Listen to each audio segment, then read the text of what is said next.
Hello,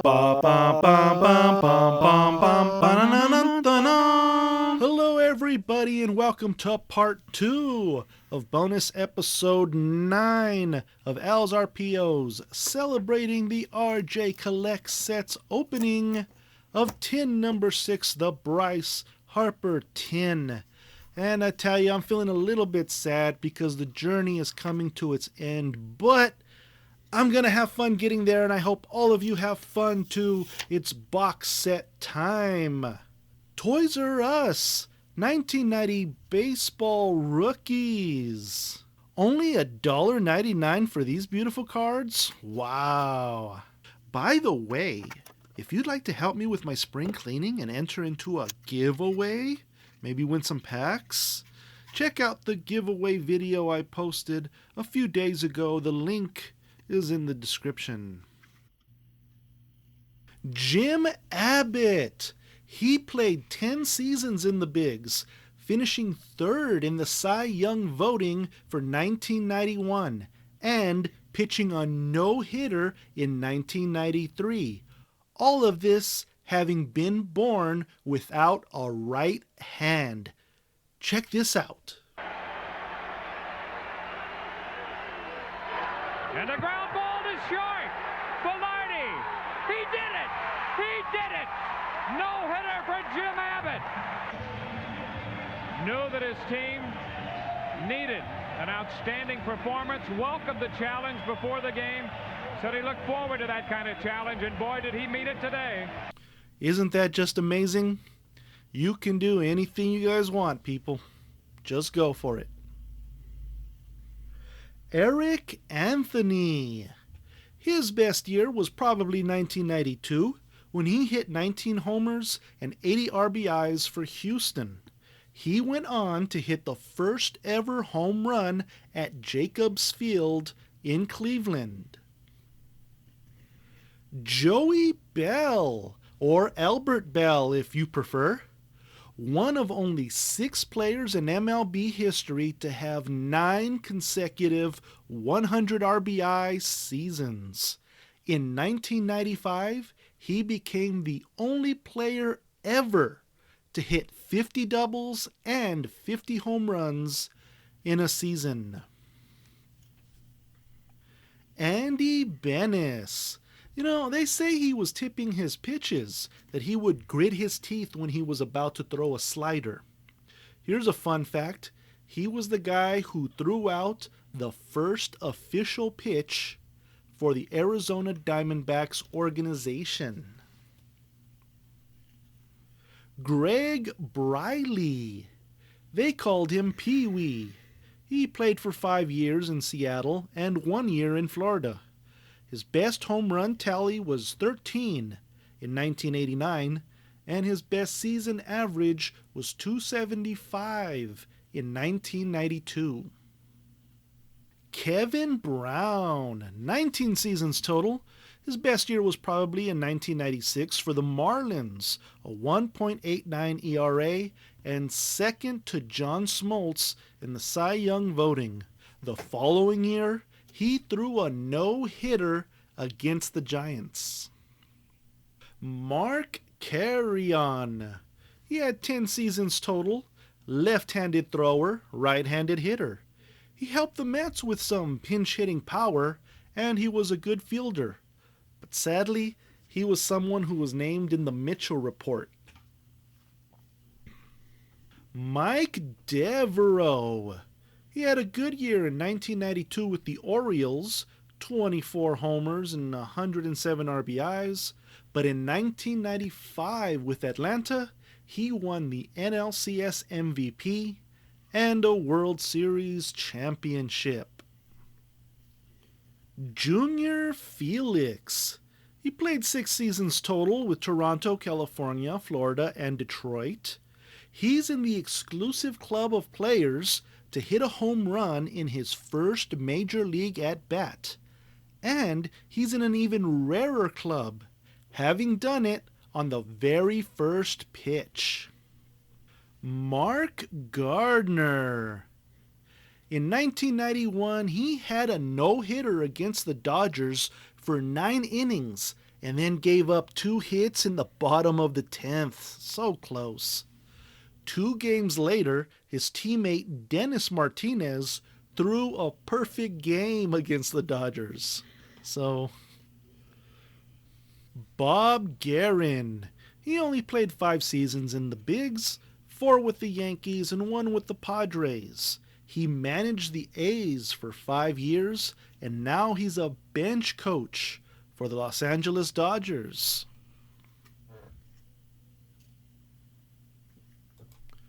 Tom Flash Gordon. 10 seasons as a starter, 11 as a reliever. He's the only pitcher in MLB history with over 100 wins, 100 saves, and 100 holds.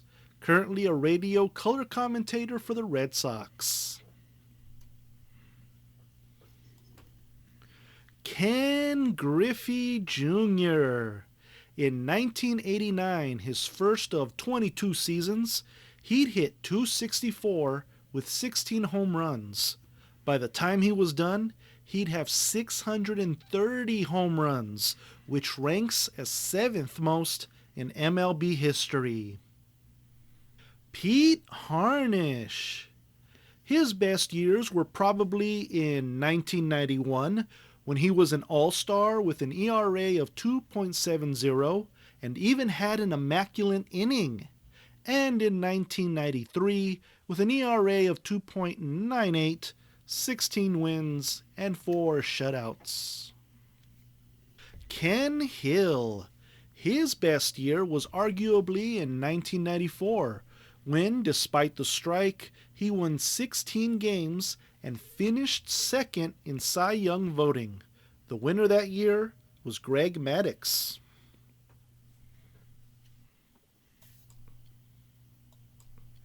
Greg Jeffries. Things didn't work out so great for him while he was with the Mets, but his 2 years with St. Louis were all-star quality, hitting .342 in 1993 and .325 in 1994. Derek Lilliquist. Not the best of outcomes his first 3 seasons as a starter, but when he went full-time reliever in his first year in Cleveland in 1992, he posted a 0.92 whip and a 1.75 ERA. Carlos Martinez. He never really got it going long-term, but he did hit .300 in 1989, and in 1993, he and his bat helped provide us with this memorable moment. High fly ball, right field deep. Canseco back to the track, looking up. It is off his head, it looked like, and over the top. A home run. Checking the wall, he's checking the ball. Checking the wall, and the ball reaches up. It's him right there. He goes over the top. It hit Canseco in the head.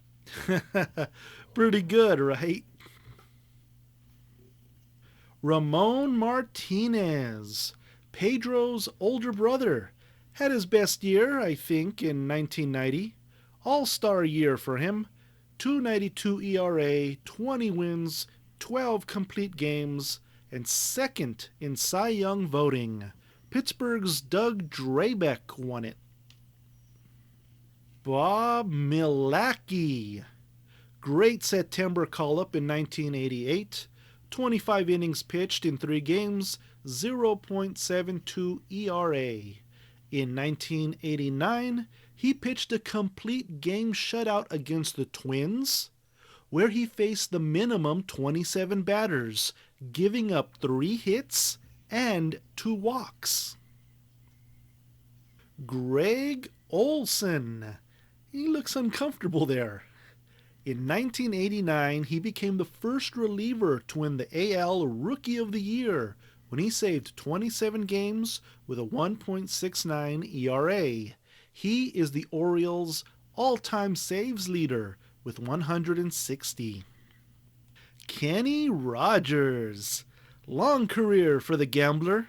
He won the 1996 World Series with the Yankees, and he played in the 2006 World Series with the Tigers at age 41. And in 1994, he pitched the 14th perfect game in MLB history. Alex Sanchez. He was doing all right in the minors, then came up and things didn't go so well. See how his listed highlights are undertook start? See how his major league total ERA is 10.03? Very sad to say that's where that ERA stayed.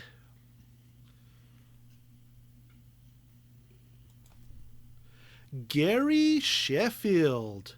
1990 was a chill year for him at Milwaukee. In 125 games, he got 10 homers, 67 RBIs, and an average of .294. Things would get really better, though. Dwight Smith. 1989 was arguably his best year, right off the bat hitting .324 and getting second in the Rookie of the Year voting, losing it to teammate Jerome Walton. He also sang the national anthem before a game at Wrigley that year. Billy Spears, or is it Spears? This guy was a punter for Clemson before playing baseball in the bigs. Sadly, in 1999, he was attacked by a fan in the outfield during a game. Uncool. Greg Vaughn. He had power, even later in his career.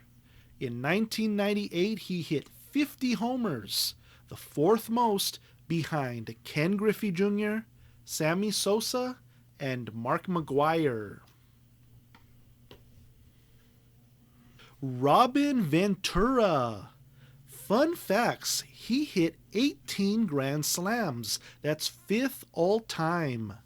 And in the 1999 NLCS, he hit a grand slam single. He hit the ball out of the park with bases loaded to win the game, but got mobbed by the team before he could get to second base and never went all the way around. Jerome Walton.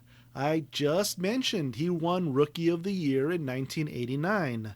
The first Cub to win it since Ken Hubbs in 1962. He had another good year in 1995 for the Reds, hitting .290 in 102 games. Dave West. He'd have a rough career. The year-by-year ERA stats don't look too good. But in 1993 for the Phillies, he managed a 2.92 ERA in 76 relief appearances, and that was good. John Wetland. He'd have 330 saves during his career, but his best was in the 1996 World Series, where he saved 4 games in a row for the Yankees and won the series MVP. Greg Worthington. Good rookie year in 1989. 15 homers, 70 RBIs in 145 games. He didn't do so well the next season, and he didn't get to play much in the bigs following that. Todd Zeile. Fun facts, he played for 11 teams in his career. Only 5 players in MLB history have played for more. Zeile hit at least 1 homer for each of those teams, making him the only player to hit a home run for over 10 teams. And there you have it. That's a really neat fun fact, that last one. Thank you very much for viewing this video. I really enjoyed these boxes. These boxes have been incredible. It's been really fun to take a look back at all these players and look at all of their accomplishments. You know, some didn't do so great, but other ones had some really great things happen for them, And it's been really fun to look through that history and talk about that history here with all of you. So please go check out RJ Collects Sets. He's got a lot of great content. And there's only one video left in this incredible journey, and it's coming up soon. Until then, be taking care, everybody. Do do do do do do do do. Do do do do do. Do do do do do do do do. Do do do do do do do.